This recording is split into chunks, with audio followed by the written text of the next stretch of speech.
Okay, recording started. Welcome to the October 2nd study hall, where we are going to continue discussion of personalizing the passages. We just talked about the rules, so here's the copyright notice for these problems. They are all copyright GMAC. They're from the free GMAT prep software. And with that, let's go ahead and find one.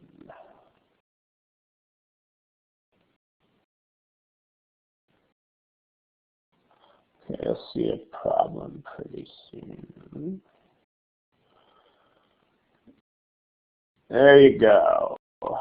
And again, the theme here is this. It's personalizing the passages.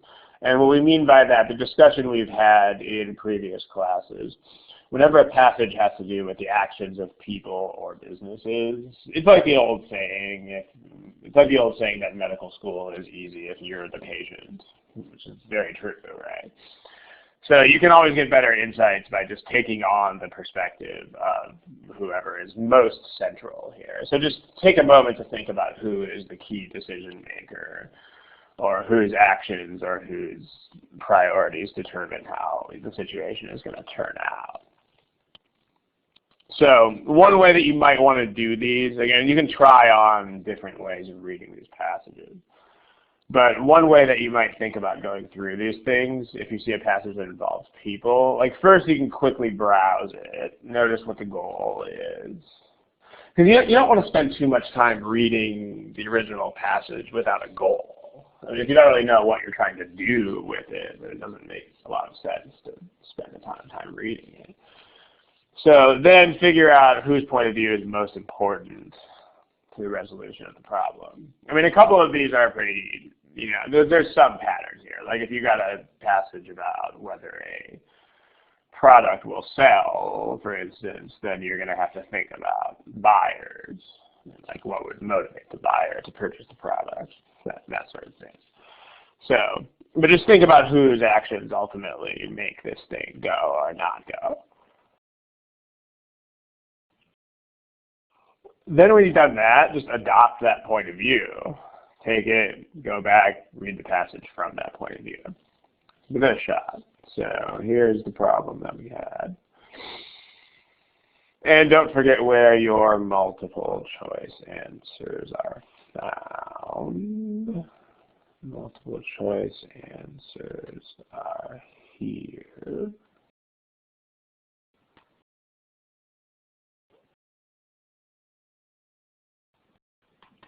Okay, so don't forget where those are. Give this a shot.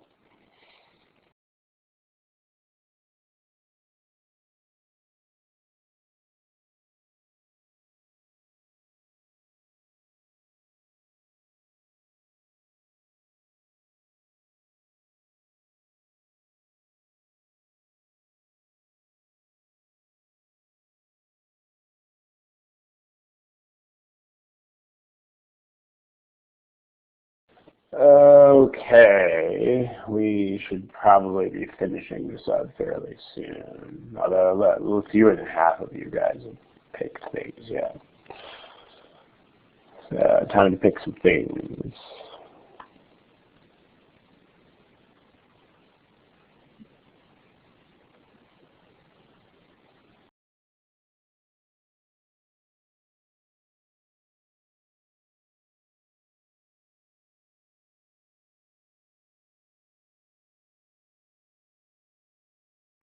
Okay, so I can't really force you to pick an answer, and we do have to move on at a certain point. But remember how this test works. You can't not pick a choice. There's no such thing as that. So if you are one of the, actually several people who still have this blank, yeah, you got to pick something. Okay, so remember, this is ultimately about decisions made by somebody. If you want to think about, you don't have to read this thing straight through from top to bottom. Instead, you always want to check the question out first. So here's the question part. step one, read this. Okay, there's some plan, and we want to know what's going to make it fail. And what's the plan? Like, what is success for this plan defined as?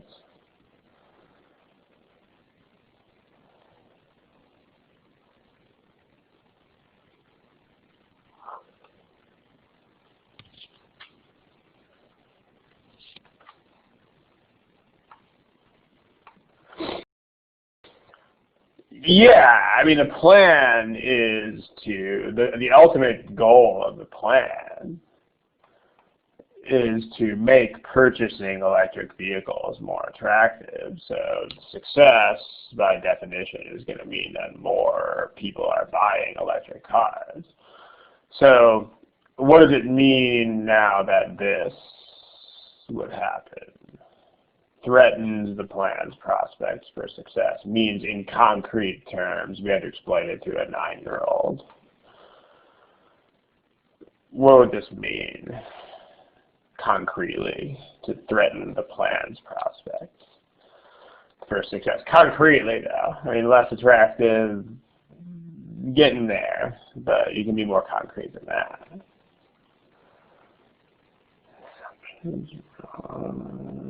Yeah, it's not very concrete though. Assumption is wrong. That's up there. That's kind of up there in the clouds. Yeah, there you go. Assuming you mean cars and not cards. Yeah, Tiffany, right? Threatening the plan's prospect. The prospect of success means that people are going to buy these cars. So profits are not mentioned. Actually, profits are not mentioned at all anyway. So this means that threatening the plan's prospects for success means it's going to make people not buy the cars. That's what it means.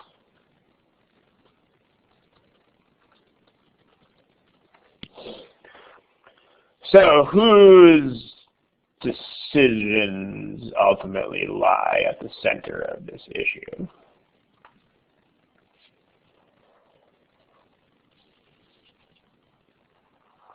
Yeah, so you should read this as the potential customer, as the person who may or may not be in the market for an electric car.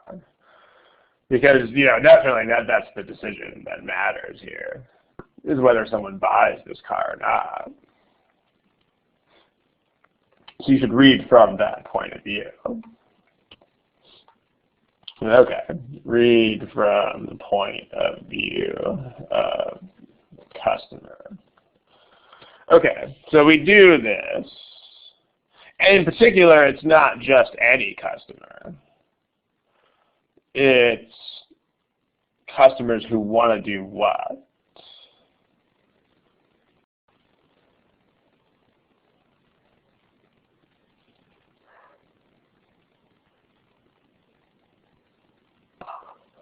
If you look at the plan part that's already highlighted, in an attempt to make purchasing electric vehicles more attractive to commuters.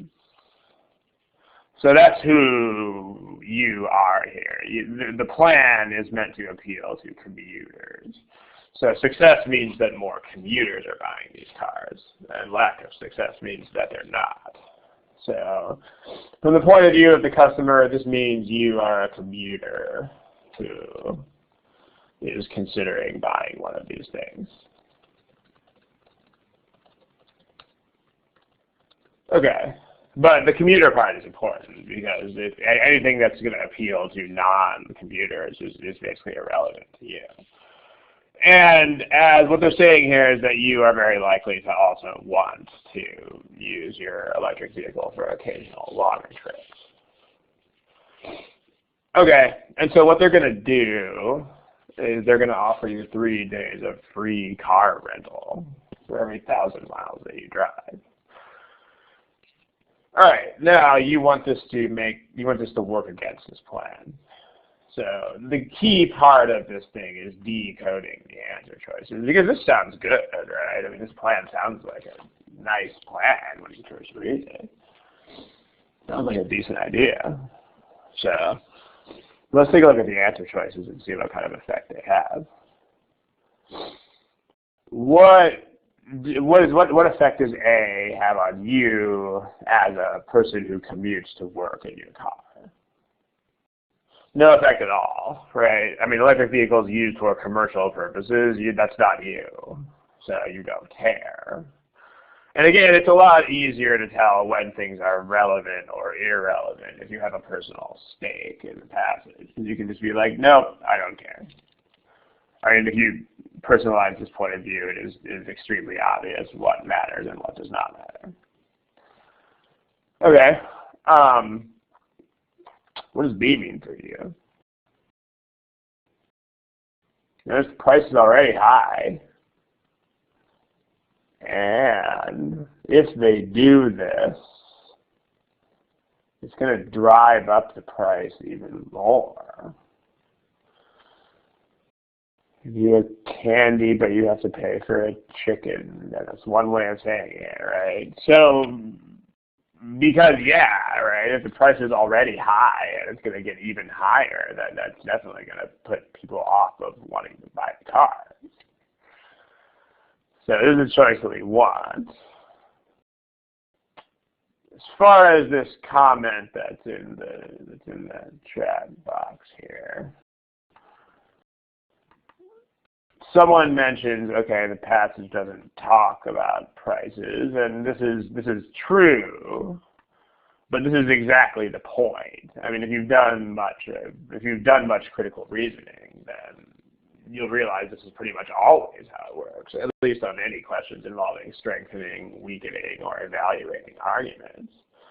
The point is that you have to bring in outside information, right? So this is pretty much par for the course. Right? This is how just about all of this genre of problems work. Strengthen, weaken, evaluate problems. I mean, they pretty much all work like this. Because I mean, you think about strengthening or weakening arguments in real life, I mean, you do have to bring in outside information to do that. I mean, if you had a court case, for instance, if you need to make it a stronger case, that means you have to bring in more evidence. You can't just keep pointing to the evidence that's already there. You have to actually bring in more stuff. And in general, these questions are pretty much always going to require you to bring in more stuff. More stuff. So that's not a problem. In fact, this is generally a desirable quality of answer choices. What does C mean for you? I mean, you're a commuter. There's a lot of words in this choice. What does this mean to a 10-year-old? Choice C.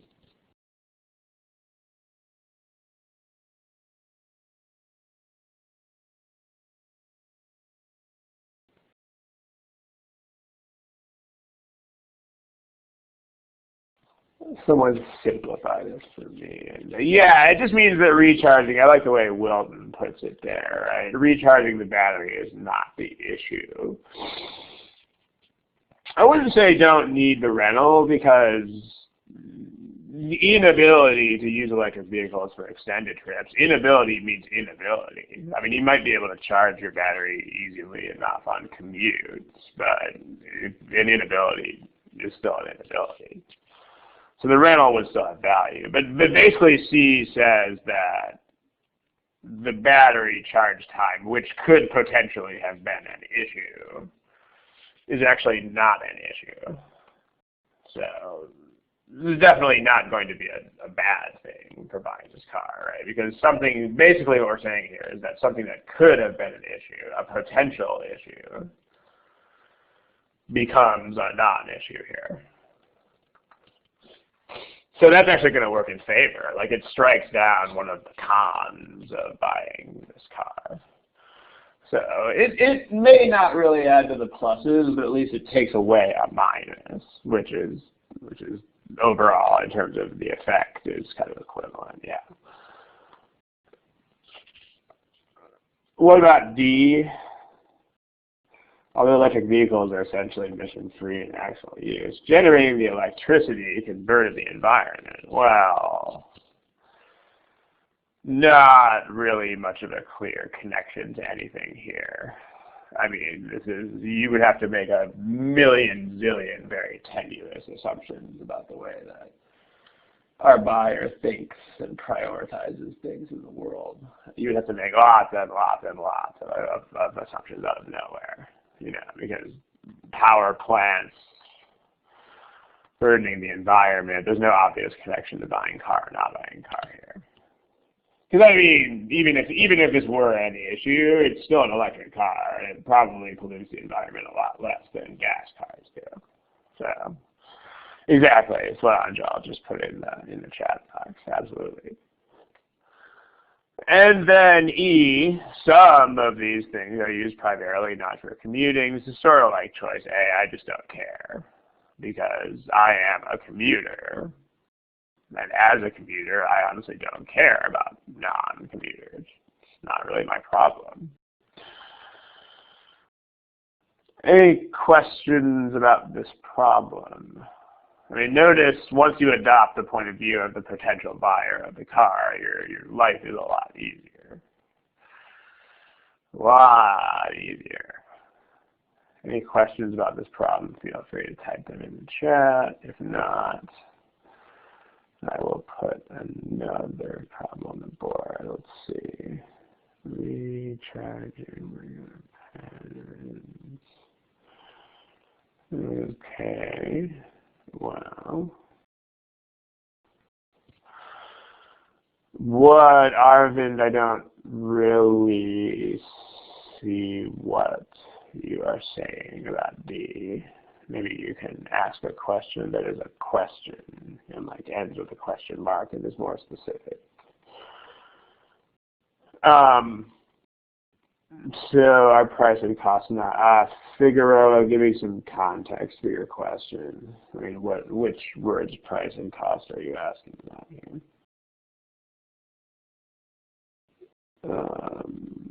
Let's see. Cost. I mean, price generally is the price that a consumer pays on the market, whereas cost is the production cost. That's how those words are traditionally used. But if you're looking at these words here in this choice, then I mean it's pretty clear what they mean in context. I mean, this says the cost to the producer.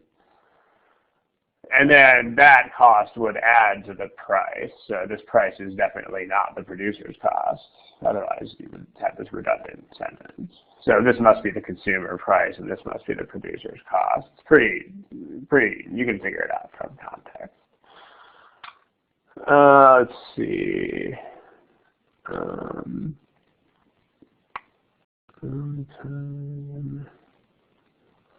Okay. So Xenophon, if you were the producer or the seller of the car, if you think about it, if you actually sold these things, then the very first thing you would do would probably be, let me think from the point of view of the buyer. It's probably what you would do, right? If you were thinking about putting this promotion on, you would try to get inside the head of the buyer and say what would make the buyer want to or not want to purchase this. Like at the end of the day, you're still going to wind up as the buyer through some path or another. Because ultimately it's going to come down to that. So, even if you go that route, even if you make yourself the seller, you'll still ultimately end up in the same place. Because you'll realize that the decision maker here is the buyer. Okay. Badri, no, that just makes choice E irrelevant because they're trying to sell these cars to people who do commute. This just says that some cars are used for not commuting. Okay, well that makes those cars irrelevant to me, but that doesn't mean they can't still sell some cars to me. It's not thing. Okay, other things, I think we addressed the questions. Let's do another one.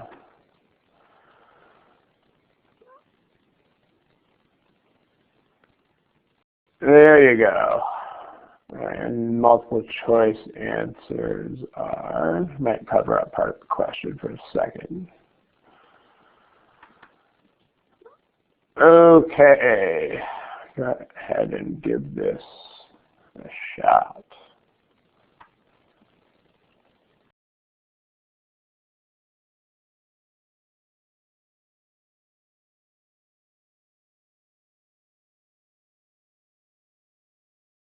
Okay, we should probably be finishing this up pretty soon. And I'm not sure exactly what that comment means. Prefer a younger one, but perhaps you can explain. If you are still working on this thing, then is this problem old? Okay. I mean, I don't really know how old the problems are. They're in the prep software. So, anyways, if you're still working on this, you're probably kind of going around in circles by this point. Remember to be honest with yourself. Am I getting anywhere, yes or no? You know, am I making progress? The most compact way I've found to express the idea is just ask yourself, am I looking for things right now, or am I looking at things?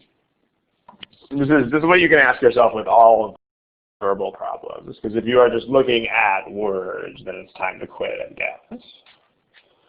So you can take that as a general idea for all these verbal problems. If you are looking for things, then that's good. Keep going. But if you're just looking at things, then you're done. And you should stop what you're doing and guess, or try to take another avenue of thought here. But you're done. So make sure you have goals, right? You should never just be looking at words or reading them aimlessly. Okay, let's talk about this. There are still a number of you who haven't answered the question. Figueroa, Kevin, Lauren, Olivia, Radust. So a couple of you guys are delayed a little bit on the internet, but make sure you pick a choice here.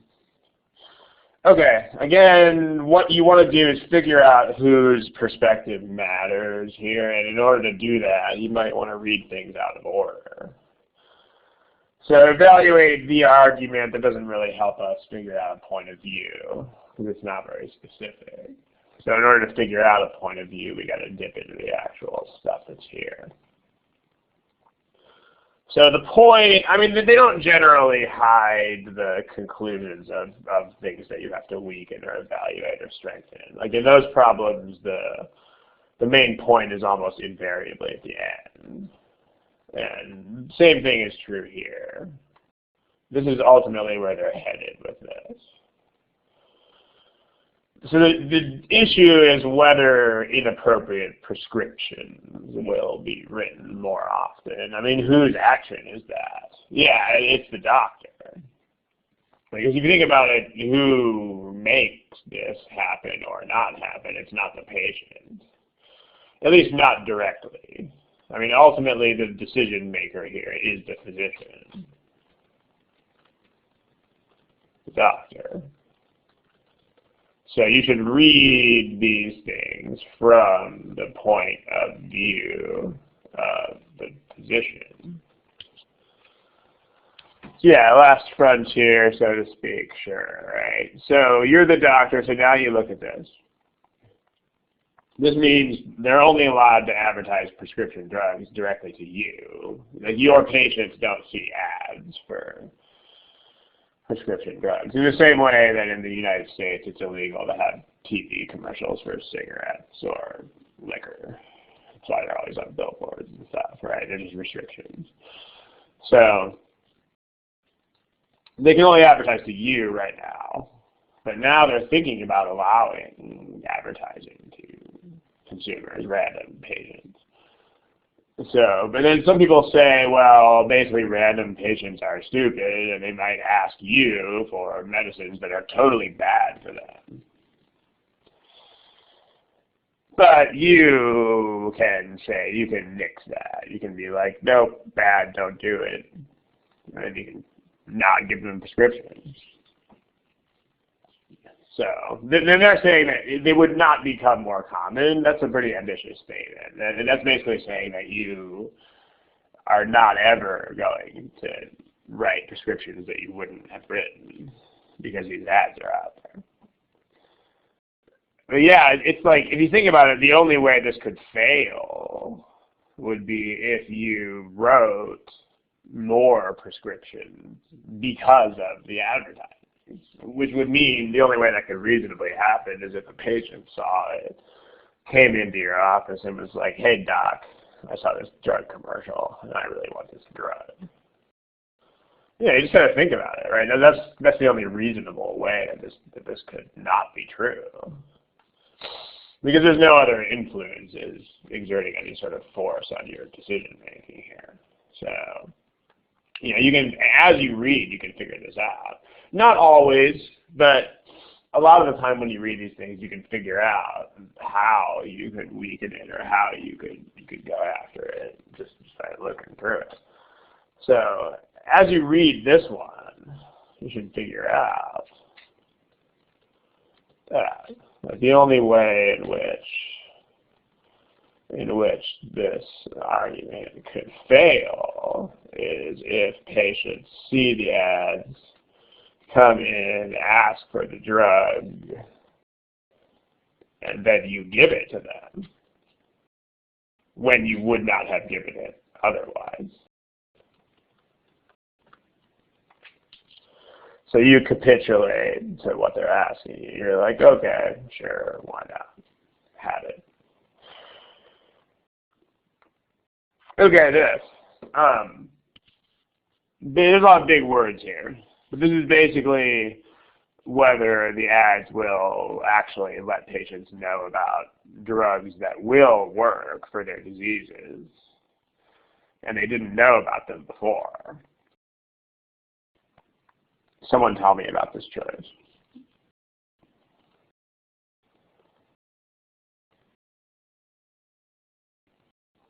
Yeah, why is it unrelated? Like, what is it? I mean, because it does. I mean, if they're going to have to give it, they're going to have to come to you for these prescriptions as well. But yeah, that's the right, because remember, don't forget the goal, right? Don't forget the focus. The focus is on prescriptions that are bad for the patient. So this is not that at all. This is talking about prescriptions that absolutely make sense, and so we don't care. I mean, we care about the ones that are bad, that the patient shouldn't get. So, yeah, in other words, these would be appropriate prescriptions. So if there's more of those, then that doesn't affect this. We're only worried about the number of prescriptions that are not appropriate. It doesn't have any effect. Okay. B, whether some people might go to a doctor for no reason other than to ask for this. Like as opposed to asking at your regular checkup. Tell me about this. Does this affect? Yeah, this doesn't affect what you do. I mean, even if they do that, the decision is still in your hands. And there's no reason to think that this would affect your decision. So, I mean, if they're in your office, they're in your office. So, this doesn't affect your decision-making process. Good. Yeah, I don't know what doctor does as a result. Whether they provide the same information, I mean, that's not really the point, right? I mean, the information they give doctors could be more technical. It also might not be more technical. But the point is just the mere existence of the ads, not what's in them. You know, because right now there are no ads at all, so patients are just not aware of a lot of these drugs. So even if they are differential information, it doesn't matter as long as the ads are out there. Are they a current source of information about newly available medicines? This is another change of focus, right? You've got,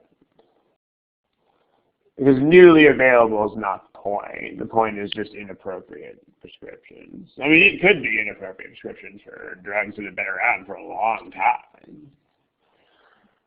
you know, like when you think about advertised medicines, I mean, you probably think about Viagra and stuff like that. I mean, those are not new things. They've been around for 20 plus years, but people might still come in and ask for them when they don't need it. So it doesn't matter whether it's newly available or not. Inappropriate is inappropriate, even if it's an old drug. And then if you get all the way down to E, then you realize that E is a home run. I mean, it's exactly what we were thinking when we read this. Like, the way it can fail is if you give in to what your patients are asking you to do. And that's exactly, actually verbatim, what this says. Whether patients would give in to a patient's demand for a prescription medication. So they came in chosen by the patient, you didn't choose it. So if they do, then a lot of these are going to be inappropriate. So this is your winner. Any questions about this? See, a couple people are typing. I'll wait and see what you guys type. Wouldn't the customer's choice of prescription be appropriate if it does? Well, not always, right? I mean, it's going to be appropriate some of the time and not some of the time. But if you're giving in, then I mean, common sense dictates that in at least some cases, that's going to be an inappropriate prescription. Yeah, it's not going to be appropriate 100% of the time. Sometimes it'll be appropriate, maybe, if you had an unusually educated patient. But some of the time it's not. Some of the time it's going to be like, oh, your first aid didn't work, now give me what I want. I mean, no, some of the time it's going to be, right? Some of the time it won't be so appropriate. But yeah. Olivia's typing. Let's see what Olivia has to say.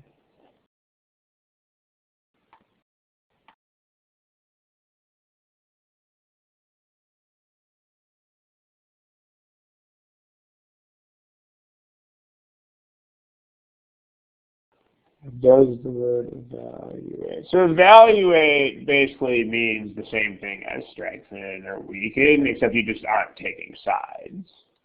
Like, notice that each of these choices starts with whether. In other evaluate problems, they ask questions instead of statements. But the point is, if these were definite statements instead of things starting with whether, then they would either strengthen or weaken. I mean, the right answer would either strengthen or weaken the argument. So if this was, instead of whether, if this is physicians would actually do this, then it would weaken this claim. It would substantially weaken it. Whereas if you make these definite statements, they have no effect, right? If advertising does alert patients to the existence of appropriate meds, then this is not effective. If people do go to doctors just to ask about advertised drugs, doesn't matter, because it's still in your hands. If the information is different or if it's the same, no effect, as long as the information exists, etc. So like evaluate is just judge. So that could include it's strong, it's weak. But it's basically just non-committal versions of things that would strengthen or weaken if they actually made statements. At the end of the day, same task, right? Any questions about that? Just notice that it could go either way. Arvin, if you've seen any of these recordings, there's no point in even thinking about that. It's a non-thing. There's no benefit in thinking about it, and lots of risk of distraction. Don't think about it. All right. Any other questions? Okay, cool. Let's talk about this one.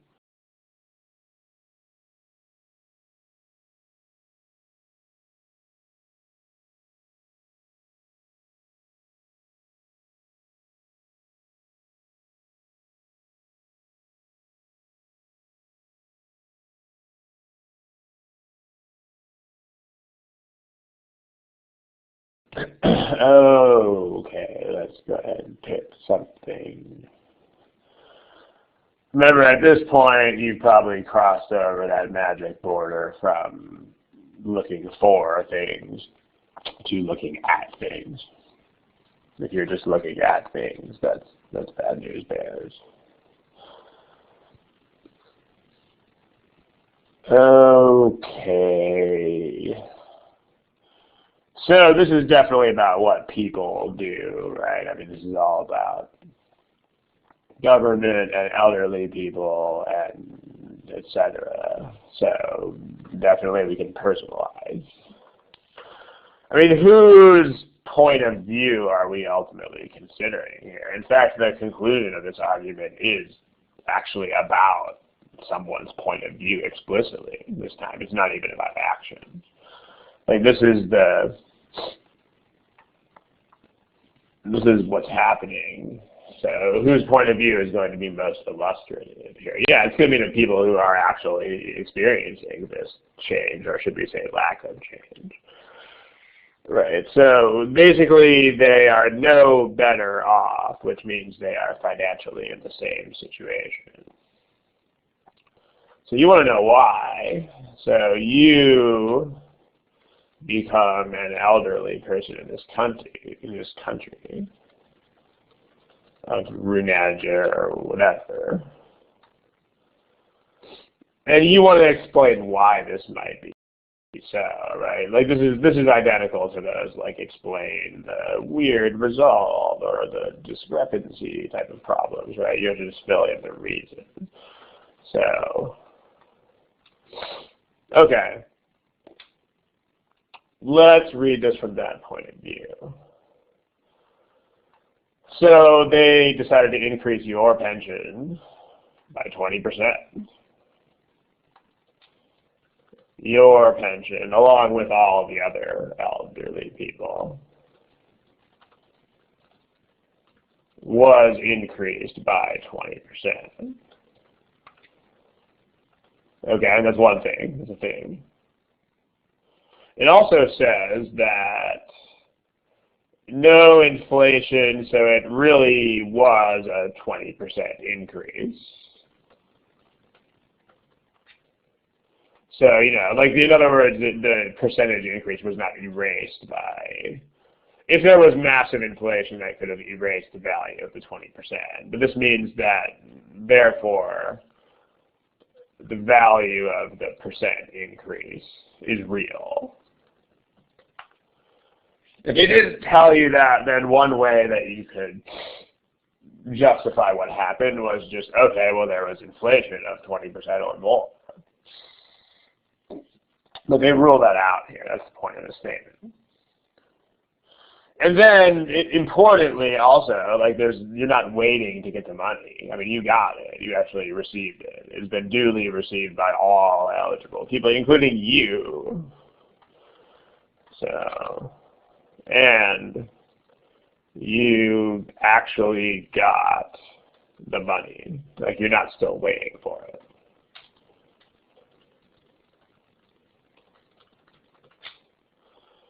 So I mean, this is pretty clearly a benefit, right? I mean, like they pretty much ruled out all of the reasons why it might be a fake benefit. Like if it didn't outpace inflation, it would be a fake benefit, but they ruled that out. And if you were still waiting for it, then it would be fake, at least until you received it. But this means you really are getting more money from the government. That's what you should take away from this entire passage. Is yes, sir or madam, you really are getting more money from the government. But then, what does this mean to a 9-year-old? You are no better off financially. What does that mean in simpler terms?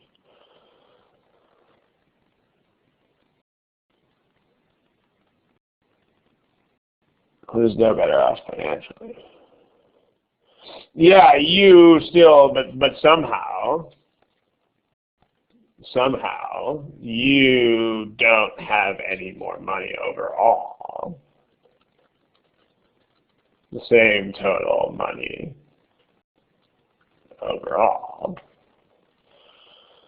I can color code that the same way as it is up there. Okay, I mean, what insufficient? I don't know what you mean by insufficient. But I mean, if you look at these two things, I mean, you honestly are getting more government pension money, but you are not getting more money total. Like, what does this mathematically have to mean is happening? Like, what's the only way that these two statements could be both true? Yeah, right. Like, if I spend more hours working at some job, but then I don't work any more total hours, then that must mean I have another job that I'm working less at. Because otherwise there would be nothing to cancel that out, right? So this just means there has to be, well, but if you're spending, that's not it. Because better off financially is spending money doesn't really affect that. I mean, in fact, if what better off financially means you have the money to spend or you don't. I mean, what you do with it is your choice, but spending would be after this, not part of it.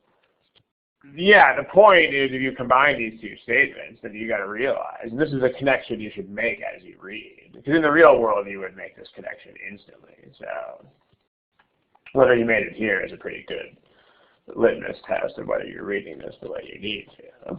I mean, instant connection that you should make is there must be another source of money,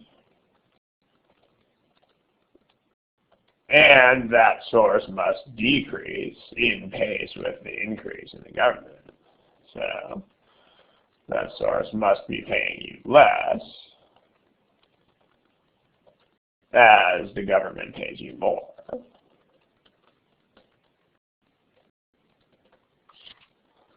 Has to be. I mean, otherwise this is a mathematical impossibility. So, that's not relevant because 20% greater is still 20% greater. I mean, even if you started with a modest amount, if you go up by 20%, you are still very clearly better off. Better off is, more dollars is always better off than fewer dollars.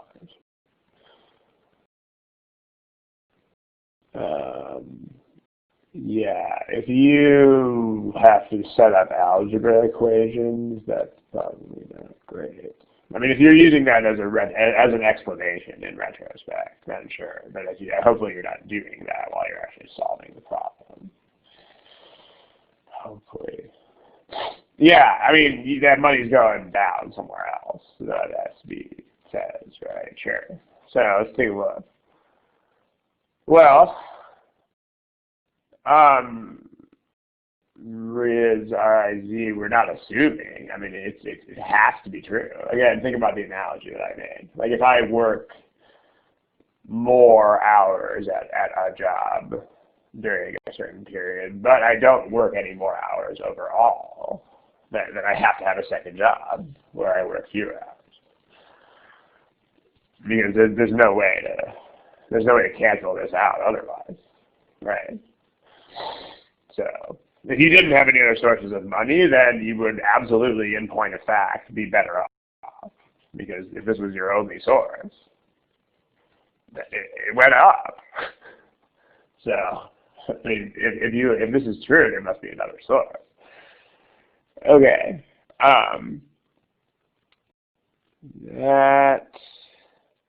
But even if you thought that, I mean, I could see how you might have those thoughts, but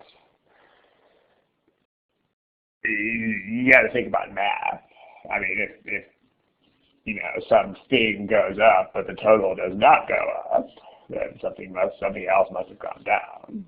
That's just how things work, right? So. And I mean, also, you got to keep an open mind here because other source of money doesn't have to be a job. I mean, the one sort of fault I see in your logic there is that you equate not working with having only one income source. So you're not thinking about the fact that they might be getting income that isn't from a job. So keep that in mind. Okay. Let's look at the choices. So A is exactly the opposite of what we want. In fact, A would not only not fill in the blank, but A would actually make the blank impossible. So this is the direct opposite of what we want. Like, it actually disproves the green statement. That's not good. Choice B, this says that it was kind of slow, but you know what? You got the money, and so did everybody else. So even if it was kind of slow, it happened, so this is irrelevant. This talks about what happens in times of inflation, but there's no inflation right now, so we don't care.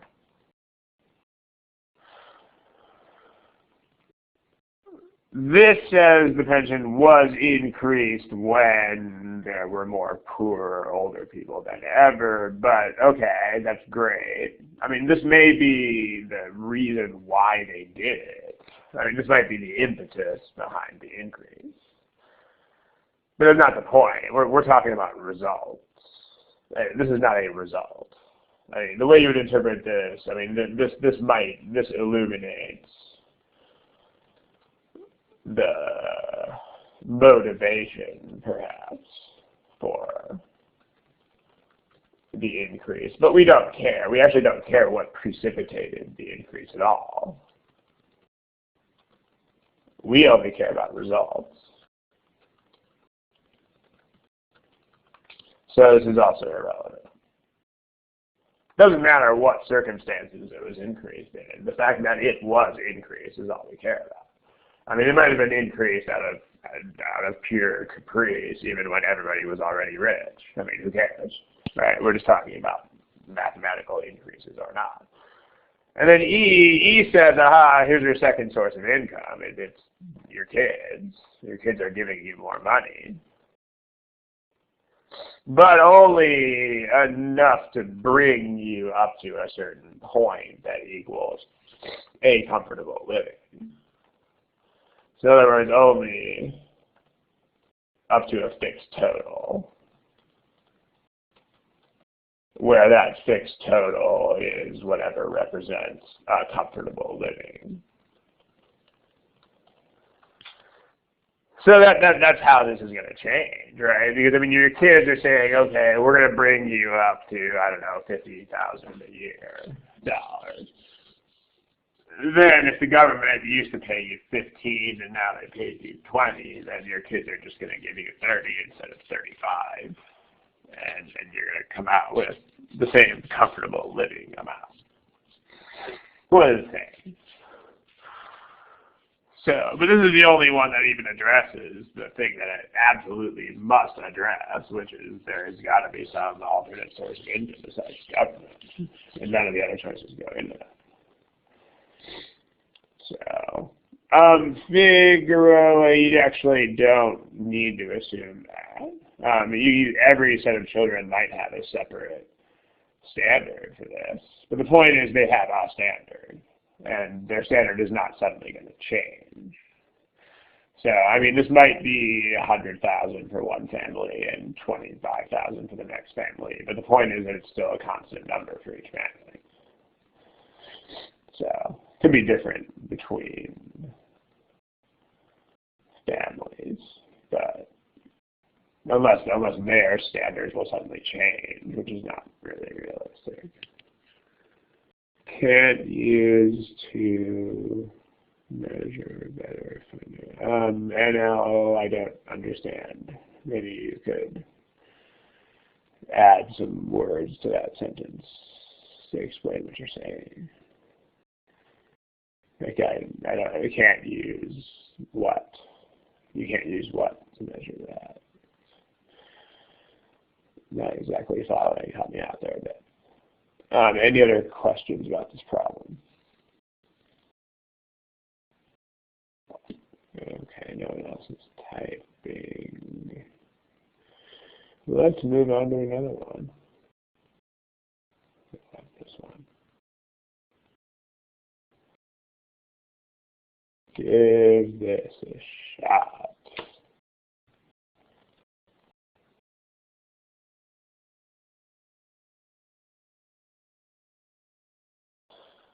Okay, we should be getting to the point of picking something here. Remember, if you are looking at things and not for things, that needs to be the cue to stop. Okay, Kevin and Riz and Bella gotta pick some things. Okay, let's talk about this thing. So it's an assumption problem. I mean, there's a few different things you can do there, but the most concrete way to approach assumption problems is what we occasionally refer to as the negation method. So let's just go ahead and take that approach. Let me just quickly outline what that is if you don't know. Remember that assumptions are, as a quick bit of background, assumptions, something that you should know about them. In fact, it's the definition of what an assumption is. Remember that assumptions are necessary. And in turn, necessary means what? Like how do you define what necessary means? Like don't just give me a synonym for necessary. Like go ahead and tell me in honestly different words. So if you're saying critical, that's just giving me a synonym. Don't just give me a word that means the same thing as necessary. That's not what necessary means, though. I mean, think about what does it mean for, yeah, there you go, right? Like, what does it mean for vitamin to be necessary for humans? It means if you don't get it, you're dead. Same sort of thing here, without it. So, yeah, if it turns out to be false, then the entire argument is destroyed. So because assumptions in and of themselves are things that are not actually there in the argument. So you can't really find assumptions in the literal sense of finding them because they're not actually there. You kind of just have to pull them out of the air. But the thing, if you take advantage of this fact, then you can actually start from the choices. So, and this is what, the books, we call it the negation method, but you can just do this to the answer choices and then see whether that happens. So make the potential assumptions false. Make the answer choices, which are supposed to be potential assumptions, false. And then if the argument is destroyed when you do that, you've found an actual assumption. So let's do this because everything else is going to require us to actually just magic these out of thin air, whatever. So, okay, this is what we're going to do with these things. But the conclusion that they're going for, and that's what's going to help you figure out a point of view, is collective licensing fee. That's going to happen anyway, but without endangering its other revenues. So what are the other revenues that a magazine has? I mean, and notice that you might need multiple points of view. So advertising is a big deal. You know that magazines have a lot of ads in them, and then circulation is the other one, right? So you might need to read this from 2 points of view. It occasionally happens, right? So 2 major other revenues that you need to think about are subscribers, which presumably is what you mean by circulation, and advertising. So you just need to think from the point of view of each of these, probably not at the same time. Just consider it one by one from these 2 points of view. I mean, they're going to go after one of them because it has to be one correct answer to the problem, but you might need to think about it from both points of view. Okay. So if, like, they're basically saying that subscribers will not unsubscribe and that advertisers will not cease advertising. So you want to destroy this argument. This means when you make one of these choices false, what should happen? To make sure, I mean, the more specific your goal is, the easier this is. Like, what does it mean for that to be destroyed? What's going to happen? Yeah, they are endangered, so let's explain that to a 9-year-old. The goal is if you reverse one of the answer choices, then revenues will be endangered. Which means, yeah, exactly. So people will unsubscribe or advertisers will pull their ads. So that should be the consequence. If you reverse the answer choice, this should ensue. So there you go. Let's try that with each one in turn. So let me just take this to the next page. There's a little bit less clutter. Yeah. Okay, here's the question. And then here's the goal. And it's so big. All right, there. There's the goal. All right, if you reverse these choices, if you reverse A,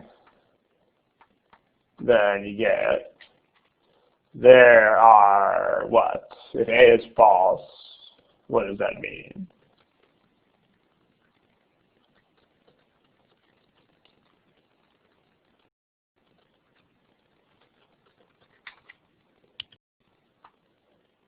Yeah, it means there is stuff in the market that's better, is what it means. But, so what? If you think about the way this argument works, they found it superior to all the other cookware advertised in the magazine. So they're saying it has to be the best that's in the magazine. I mean, if you have some, solid gold cookware that's $10,000 somewhere else, then that's going to be inconsequential. It's the way the argument works is you have to have, the magazine should have the best cookware that is in its own magazine, but only relative to that. It doesn't have to be the best cookware in the entire world of planet Earth. So there you go. Okay. So not really a thing. So again, just a quick explanation here. Doesn't matter because the argument only considers the best among what's in the magazine. So if it disappoints customers, well, they thought it's periodic cookware.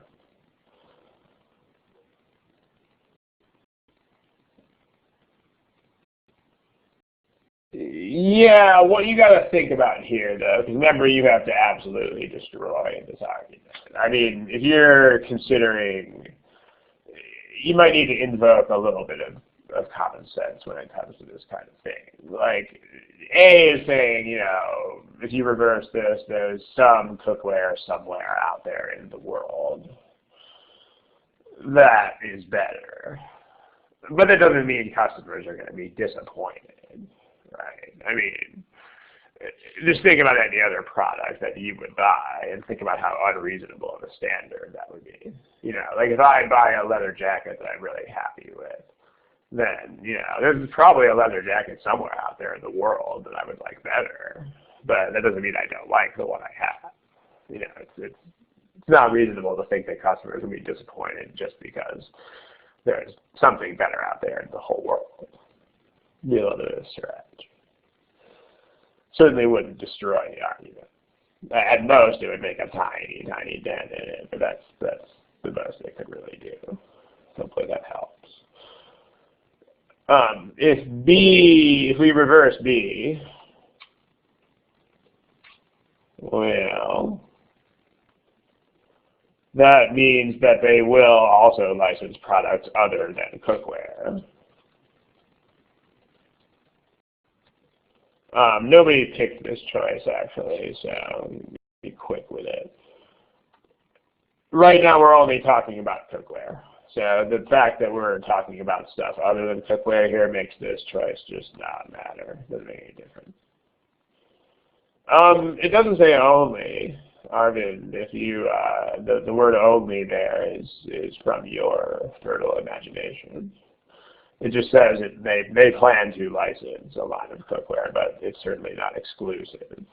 There's no hint that there is an only. Let's see. All right, choice C. If you make this false, then you get they will, right? So people who make cookware, advertisers, manufacturers who advertise cookware, will be less likely to advertise in the magazine. Yeah, this totally kills it. In fact, this is a direct contradiction of what they said up here. So this is the winner.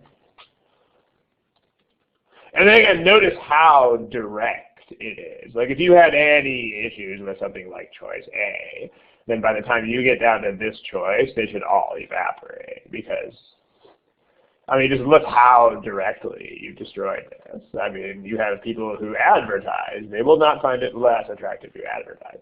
If you reverse that, they will find it less attractive to advertise.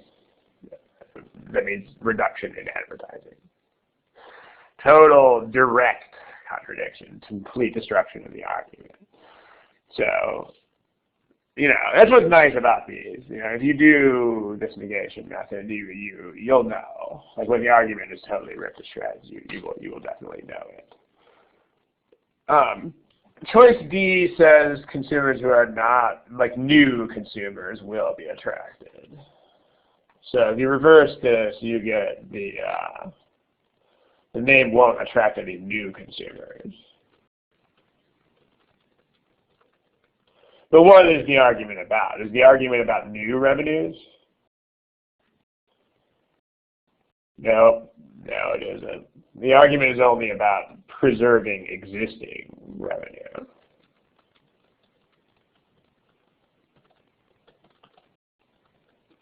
Not recruiting new sources of revenue.